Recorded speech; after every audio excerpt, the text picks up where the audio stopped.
Hey, I'm John. Thanks for joining me for this video. For this episode of the Building a Gundam series, part 10 in the series, I'm going to be looking at chipping and a lot of the factors that go into chipping. So I thought before I started doing the talky talk back here, it would be helpful to outline some of the things that may go into your thinking when you're planning the chipping on your Gundam. Now, you may just decide, hey, I'm just going to grab a brush and I'm going to grab a color of paint and I'm just going to start chipping my model. I'm not going to worry about all this theory kind of stuff, and that's fine. I've done that myself. I still do it. There's a place for that, certainly.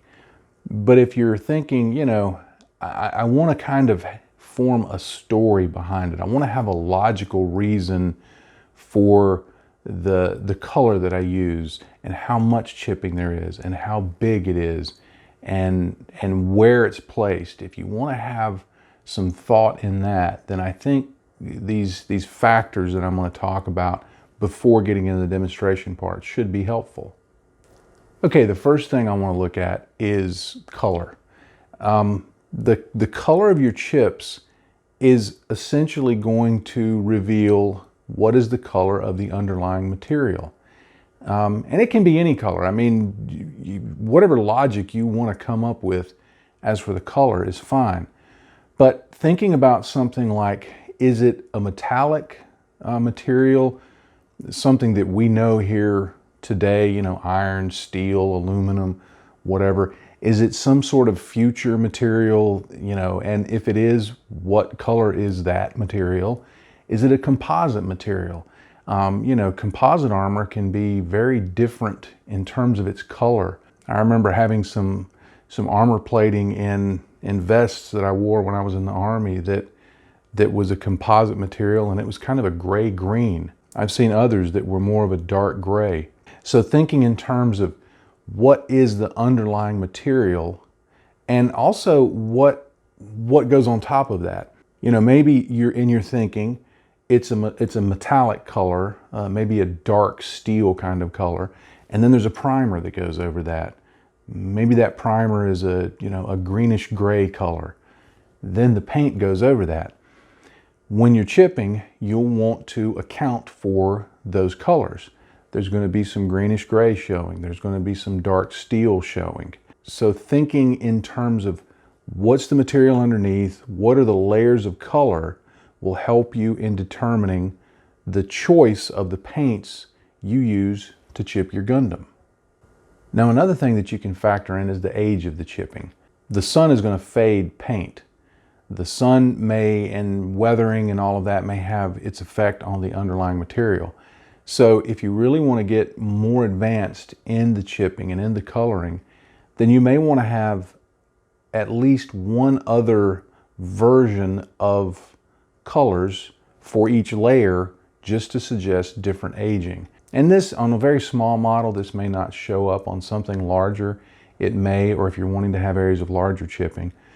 But for instance, you may have a section of chipping on the model that shows one color of the light gray green that's a little lighter, and then another one that's a little darker, and then the steel color underneath may have a lighter section and then a darker section.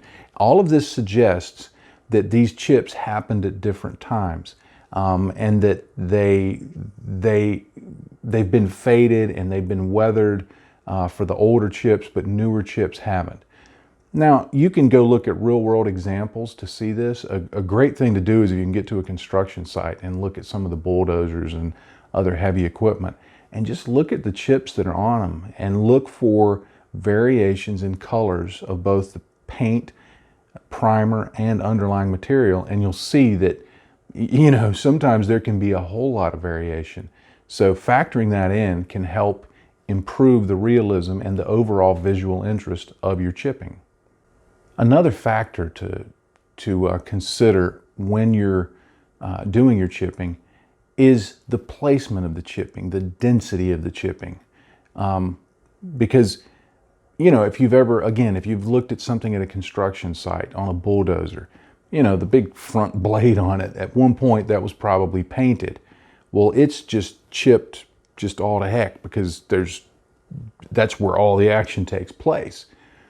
But if you look further back on the machine, there may be things that are higher up on the rear part that don't really get any kind of stress on them, and except for maybe loading and unloading or driving under a tree or something, it never gets any kind of damage to it. So it may be fairly clean with just some, you know, dust and dirt accumulation on it. So you've got to think about, where is most of the chipping going to take place?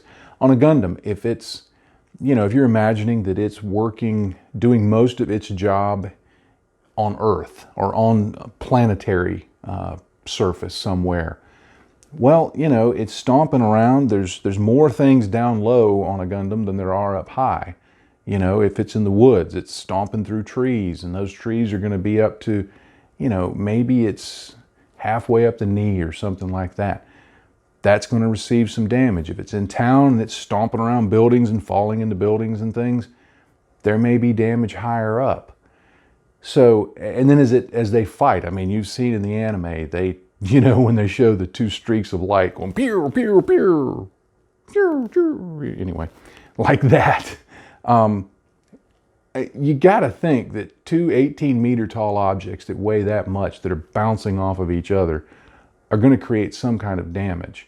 So, you know, factor in, is there going to be, you know, a lot of chips on the shield, for example? Is there going to be damage on the shield?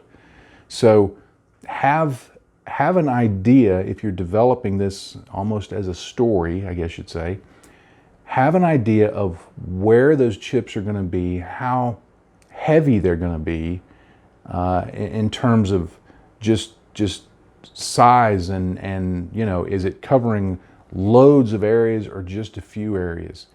Because that's really, again, going to help sell whatever notion it is you're trying to get across with your model. Okay, another factor that will need to be considered, and this one I see a lot of debate about it on the interwebs, and that's got to do with the scale of the chipping. You know, I understand if you're talking about, say, a master grade Gunpla, it's 1/100th scale. You know, the little pilot figures that come with it are about this tall. And if you're thinking in terms of, okay, let me look at a real world object, a tank, a train, an automobile, whatever you're looking at, most of the chips on that vehicle are really never going to be. I remember looking at a bulldozer that had parked near my office complex. And when I began looking at the chipping, the majority of the chips were no bigger than the end of my thumb. They were really small.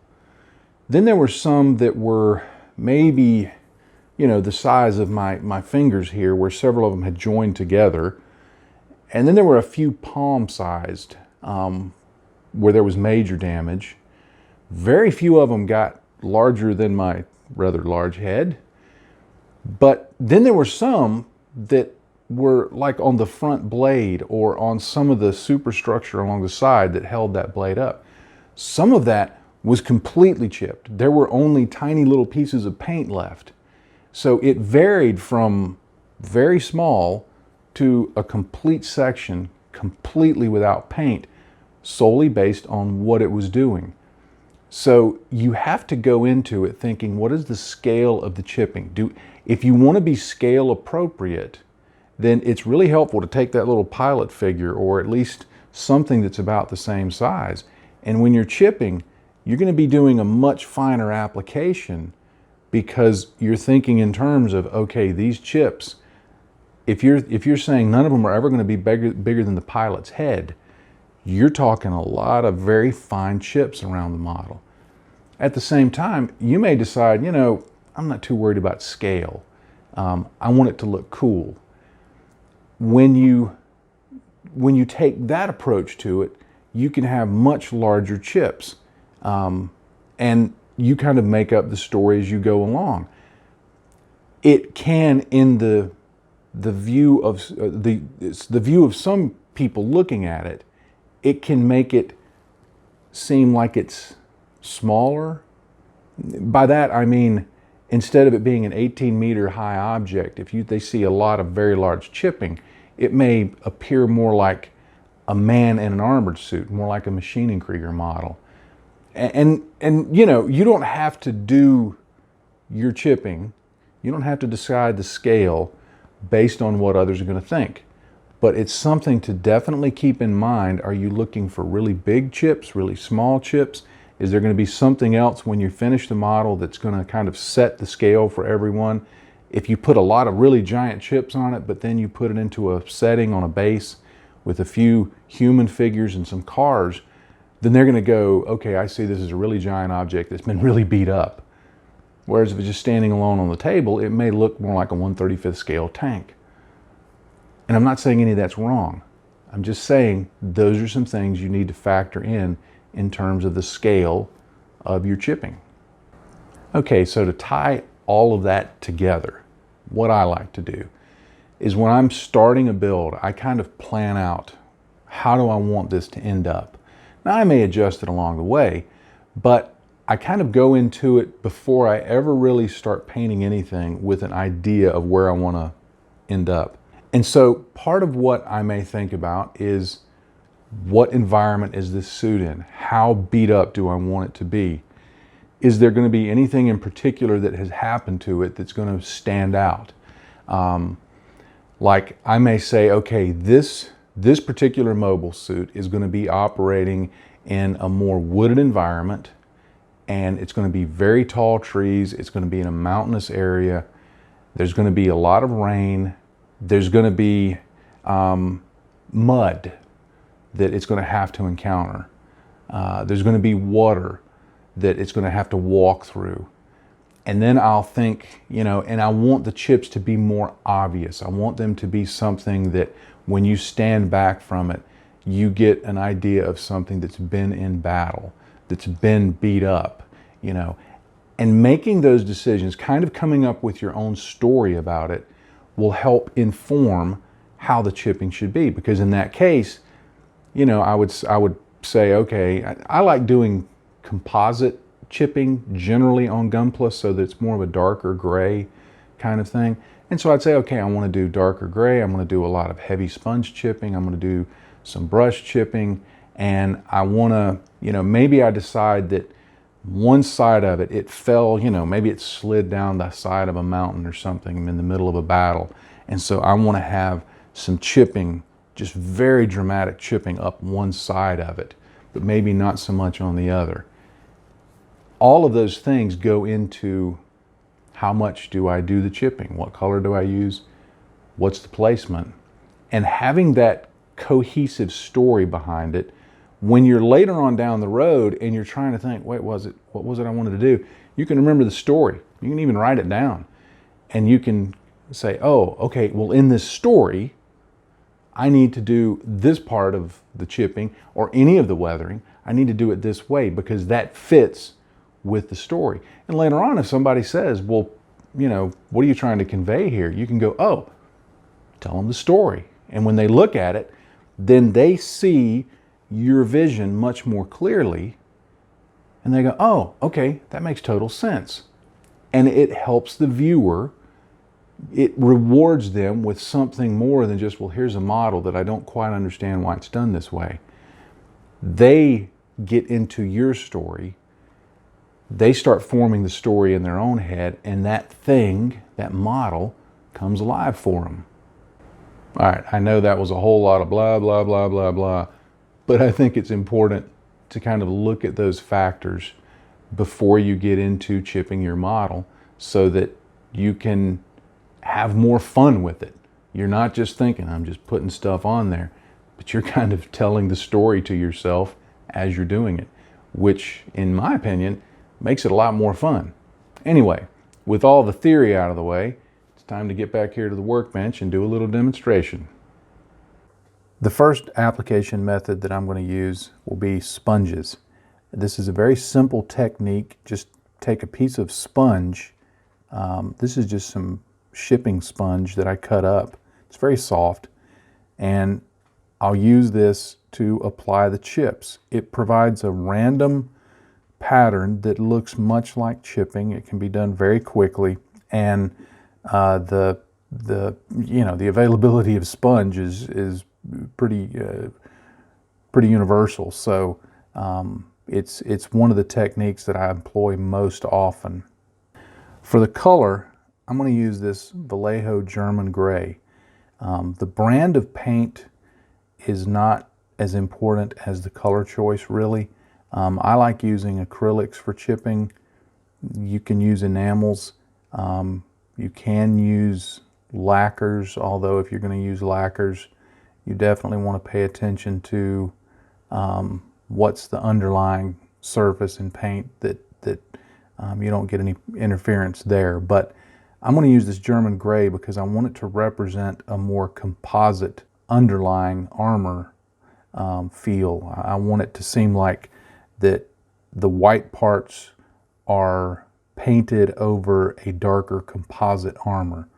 So I'm going to use the German Gray to represent that.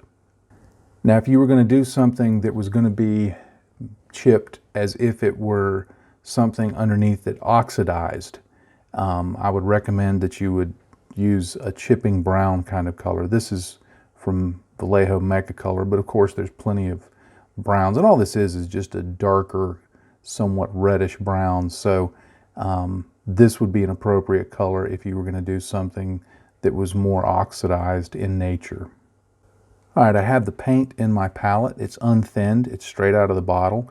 You can thin it, but the more you thin it, the more it's going to soak into the sponge and the harder time you're going to have applying it. So I normally go with unthinned paint. I've got the piece of sponge held in this clamp here so that it's easy to use. If you want to hold it with tweezers, if you want to hold it with your fingers, there's nothing special about using a clamp. It's just the method I like doing. All I do is I get some of that paint on the sponge like that, and then I just dab it off until I start seeing the pattern and the I guess you'd say the density of paint that I want to see on the model. It's kind of like dry brushing in that way. Now I'll just come in here to the model, make sure I'm in focus, and I just start applying that on there. Now I'm using a very light touch. You don't want to go in real heavy at first, because if you're not intending to do heavy chipping, this will go from zero to heavy really quick. So I like to start just at the edges like that and work on just getting some color on there and seeing how the chips develop. See how that looks? Gives it a cool chipping effect. Now, one thing to keep in mind as I'm chipping this model, I'm doing the chipping for demonstration, not necessarily for how, with any final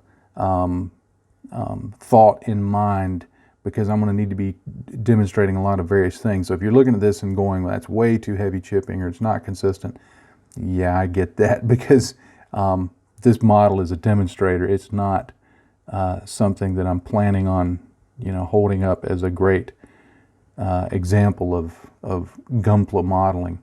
But after you get the edge chipping done, you can start moving up onto the higher part of the armor, and you just take it up as far as you think you want to go with it. If you're wanting it to be really heavy, like here, I'll do this on the back of this leg, you can really just start bouncing that in there and getting a really heavy look of chipping developed very quickly. And I do this right over the decals. Any markings on a thing like that are going to get chipped also. You'll notice I had a problem with the leg split open sometime, and I'm going to go back later and repair that, but I'm not too worried about it at this point because, again, this is more of a demonstrator model than anything. So that's the application of basic sponge chipping. It leaves a really nice look and it looks chipped, so it's very useful in terms of getting chipping onto your model.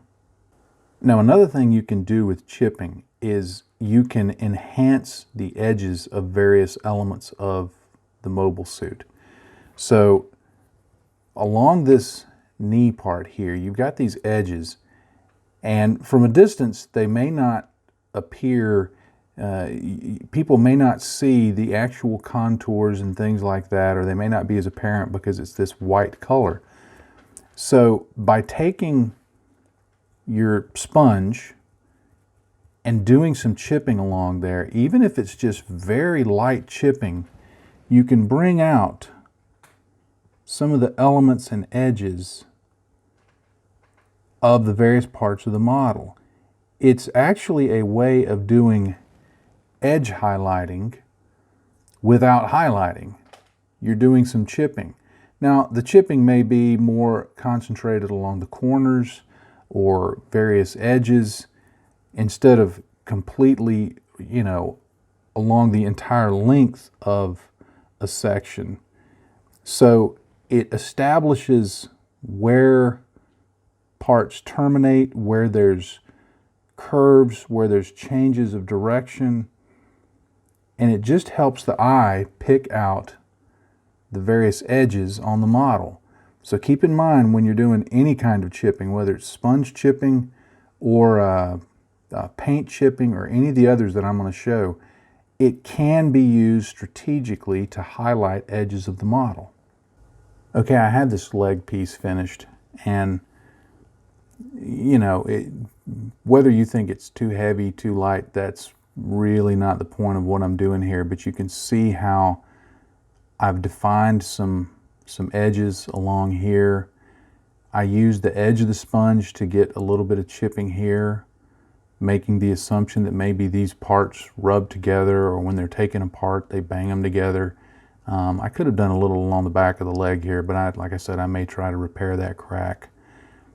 I went a little heavier right up here with the assumption that as this thing is moving around, those parts may scrape together. So that's something to think about when you're building a mobile suit or any model, is what parts move and what parts might scrape together. So I've tried to factor that thinking in. But I'll go along and when I'm building a model, I'll usually do the whole mobile suit from top to bottom in this chipping manner, and get the sponge chipping, if that's what I'm employing, I'll get that done first. Now, another thing to consider when you're doing your chipping is contrast. On the red part of this foot here, I could go in with the dark German gray chipping color that I'm going to be using on the white. However, it would not show up real well. The German gray obviously is going to show up on these white parts, but on the red part might not show up as well. So sometimes I use a chipping color that's as much for contrast as anything. So on the red parts, what I actually like to use is Vallejo's Sky Gray. Now, the reason I go with Sky Gray is this color against that red is going to read sort of a dingy white to the eye. It's not going to be stark white like the rest of the armor. But I'll go in and apply it with a sponge just like I showed you on the rest of the leg. And I'll go in here and just apply that on however heavy I want to, using the same method, the same, logic as I did before. But when that dries, it'll give a nice chipped look that, in conjunction with everything else, will read as more white than it does dark gray. It'll look like a dingy white. And then as a later step, I'll go back and use a brush to add in just a little bit of the German gray in some of the larger areas. And what that does is it develops a logic that says, okay, this part is actually German gray underneath, then was painted white with everything else, and then red was put over it. Now, if that's not the logic you want to follow, then you use the colors that go along with your logic. but that's the logic that I tend to use when chipping feet like this that are a different color than the rest of the suit. Now, another method of applying chips is with a brush, and I'm going to continue on with the foot to demonstrate one aspect of that. Now, you can use a really small brush. I've got this Army Painter, see if I can get it in focus there. Come on, there we go. Army Painter Wargamer Insane Detail Brush. And you can see that's a little tiny brush there. It doesn't necessarily have to be this small. As long as the brush has a fairly good point, that's what you're looking for. But here on this foot, what I want to do is add in a little bit of two-tone chipping. In other words, I've put in the gray, which is going to represent the underlying paint. Now I'm going to put in something that represents the underlying armor. So I've thinned the paint. Again, I'm using German gray for this. I've thinned the paint about 50-50. And all I'm going to do, getting my optivisor down so I can see what I'm doing, all I'm going to do is go in here and just add in a few little chips. I'm actually letting my hand shaking work for me here, just letting it bounce around a little bit.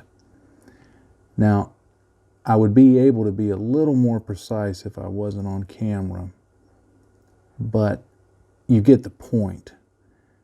You go into the larger areas of chips and you just kind of apply some extra chipping there.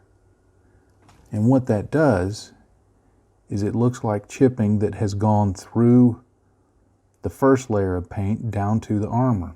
And again, this is going to represent heavy chipping. You know, if you're just doing lighter scratches, you're not necessarily going to do this. So this represents, you know, some very heavy chipping.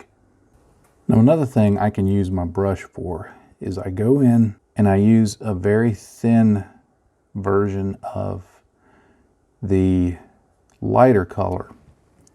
And I can go in, and if I can do this around the camera and keep it in focus, I'll be surprised. But I apply scratches like that.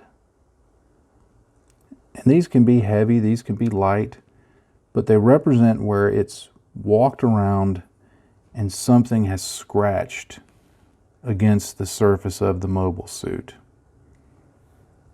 Come on, focus for me here. There we go, buddy. All right. And this little tiny brush really helps with this, but you mainly want a pointy brush, not a tiny brush necessarily.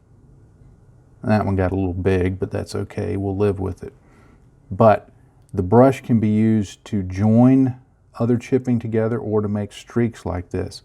Now, a neat little technique, if you want to give some depth to it, is I'm just going to dip right into this German gray that I've still got sitting on the palette here. And I'm going to put, like, let's say this one here on the side. I'm going to assume that the light is coming in from above, and so it's going to be reflecting on one portion of it. So I'm going to paint in just a little hint of a line there. And I wish I could get it a little finer, but working in close like this around the camera is hard to do. But what you're trying to do there is represent something that looks a little bit 3D, that there's a gouge in there, and that there's some depth and some actual physical damage to the armor there. So you can develop chips like that using multiple colors that represent deeper damage. Now, this model is a demonstrator, and so I'm kind of doing things out of the normal order that I would usually do in chipping. But what I normally do, and I'll use this stunt double here, another duplicate of the model I'm working on, but this is just snapped up and not painted. But what I tend to do is I start chipping at the feet, and I consider this the heaviest chipping across the whole mobile suit. That applies for most environments. because it's going to be walking or running or kicking or doing all sorts of things. So I establish this as the heaviest chipping on the mobile suit.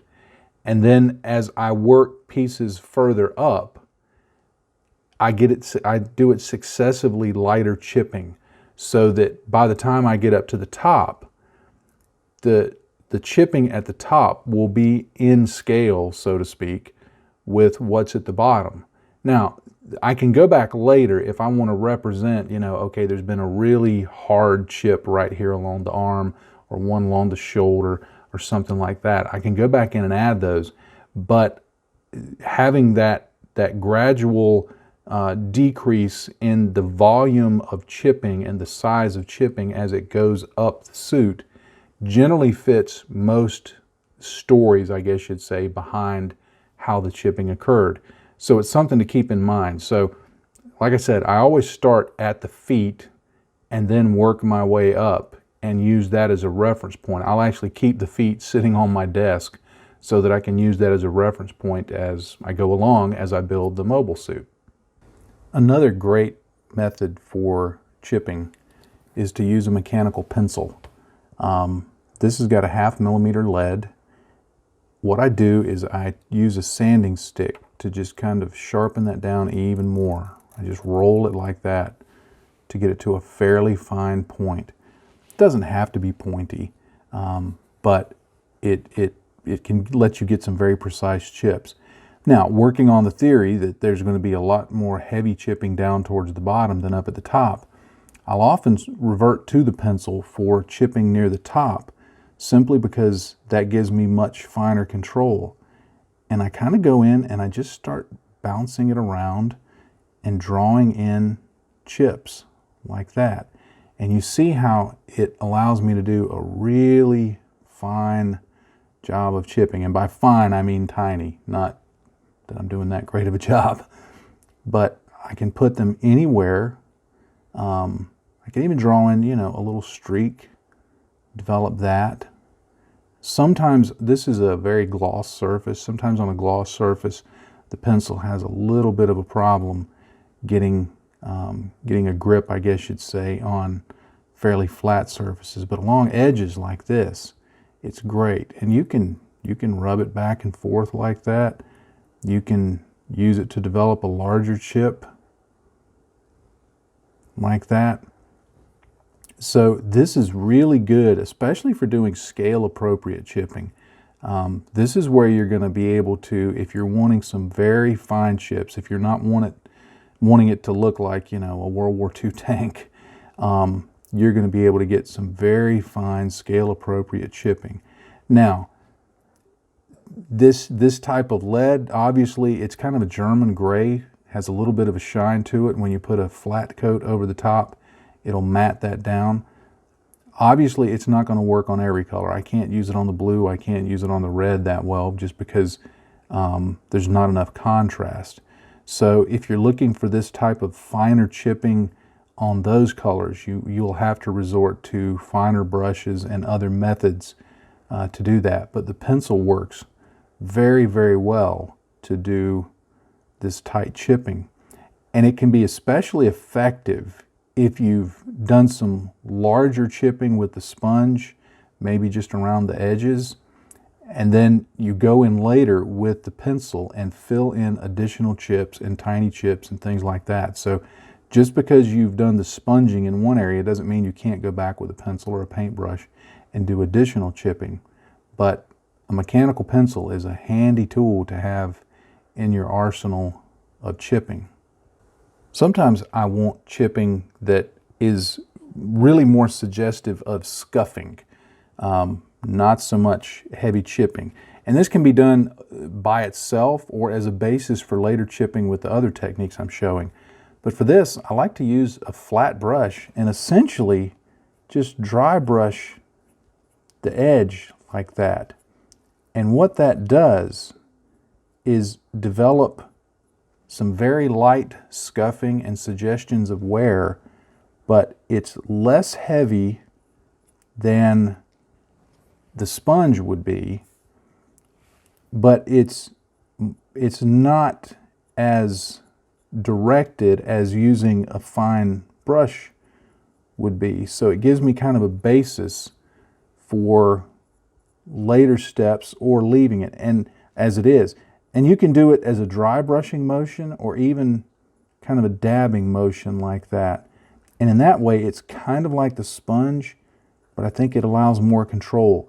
It's especially effective along a panel line like that, where you can bounce that along and get a little bit of color along there, but not nearly as heavy as you would with a sponge, but still keep it random more so than you could with a pointy brush.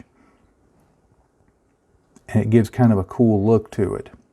So don't forget that the dry brushing technique is available as something that can add chipping, and it gives you some precision and some benefits that the other methods I've shown don't have. Another chipping method that I've touched briefly on already, but I want to cover in a little more detail, is using a brush. Now, earlier I'd used this Wargamer Insane Detail brush, which has a really fine point. And you can use a brush like this. You can use a liner brush that holds a little more paint. The point is, no pun intended, is not necessarily to have a tiny brush, but a brush with a very fine tip. Now, what I've done is I've got some of the German gray here in my palette, and I've thinned it down with airbrush flow improver, because you want, if you're using brush chipping, you want the paint to flow very nicely off of the paintbrush. And the way I like to do this is, instead of holding the brush here, I like to hold it further back, because that allows some of the natural wobbliness of your hand to kind of just bounce along like that. Now my hand shakes quite a bit, so sometimes I have to bring it up a little closer. But the randomness that little bit of bounce takes because of this distance helps contribute to the randomness of the chipping. Now, this is not my favorite technique, because it's real easy to end up with what I've heard Lincoln Wright describe as a little line of ants. It looks like just, little ants walking across the surface of the model. I've seen some people use this chipping method very effectively.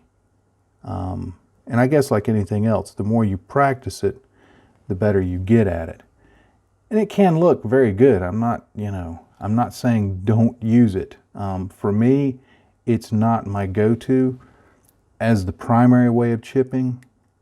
I tend to go with the sponge first and then use this to develop larger chips and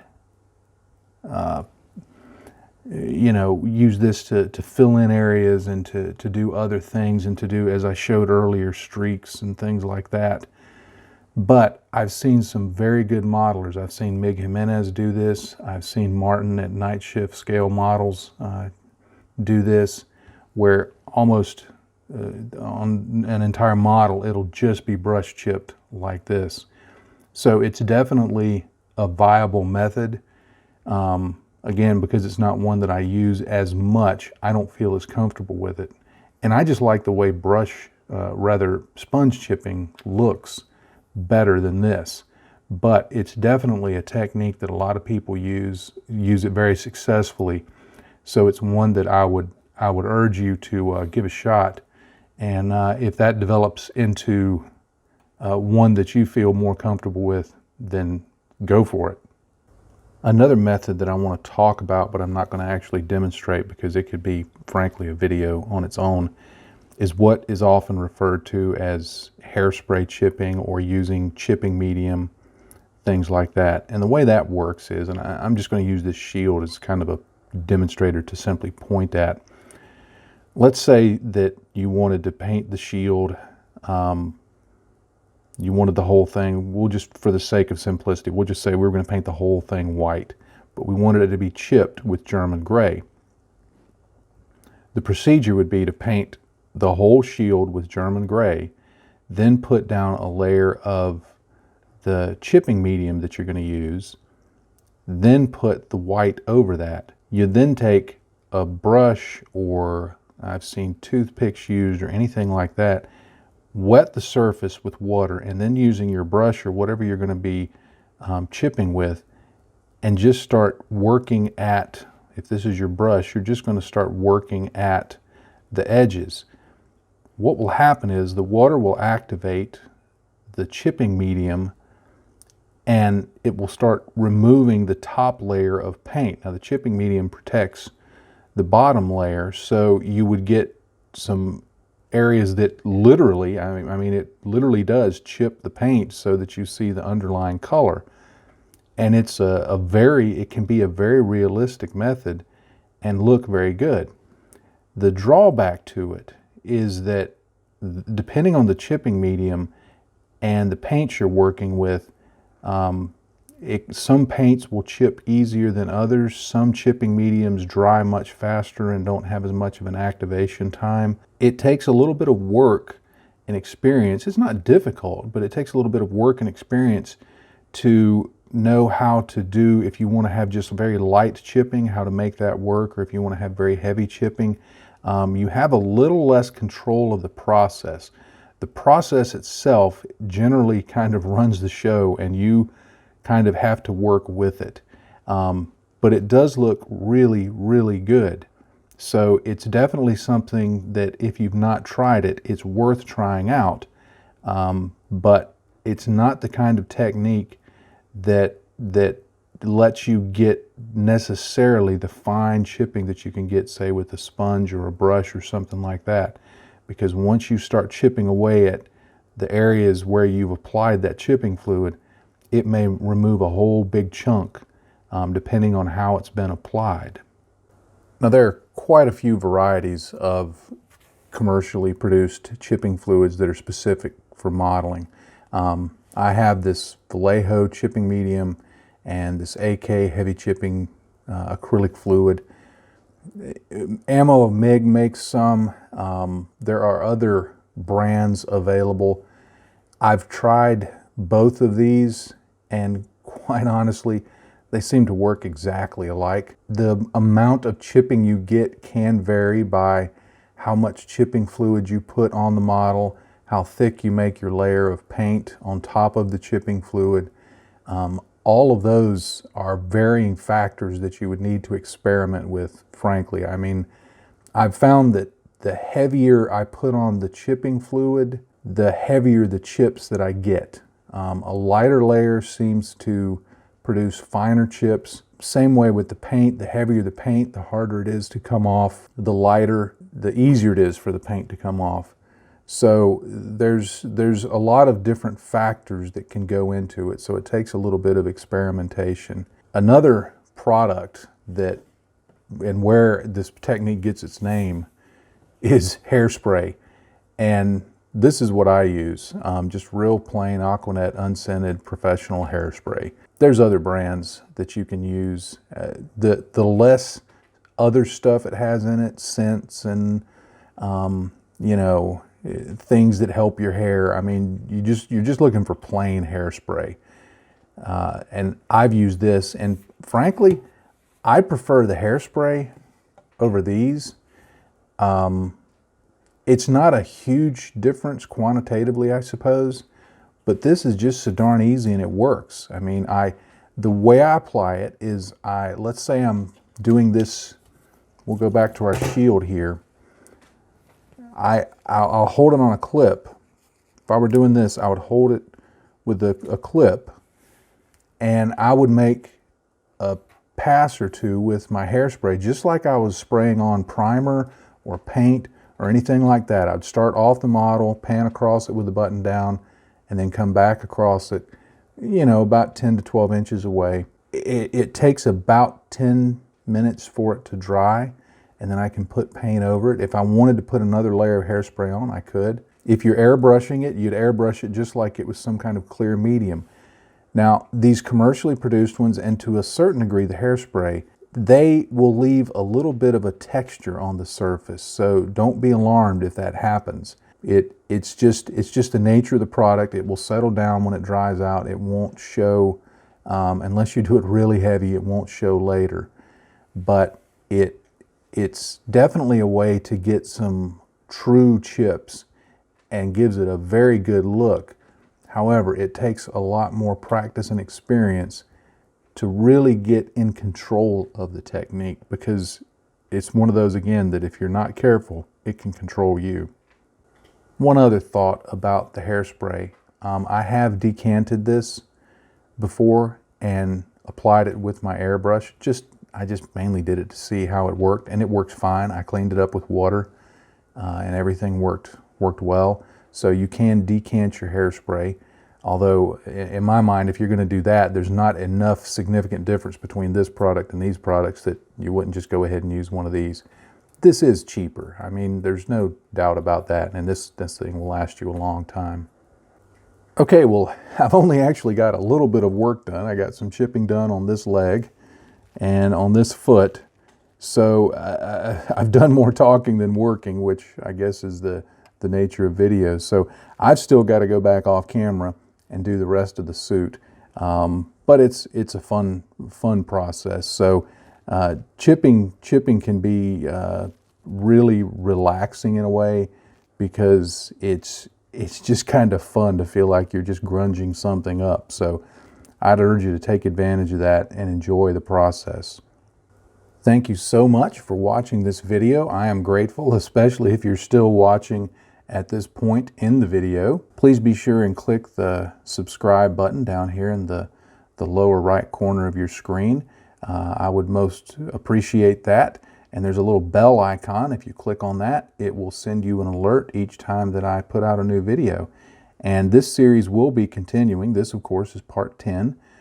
Part 11 will cover streaks and stains and grime and things like that. So we'll really start dirtying up the mobile suit and seeing how to make it look quite beat up. Also, be sure and check the description below. There's links to my website, Facebook, Instagram, Twitter, all of the social media that I'm on. And of course, there is a link to Patreon.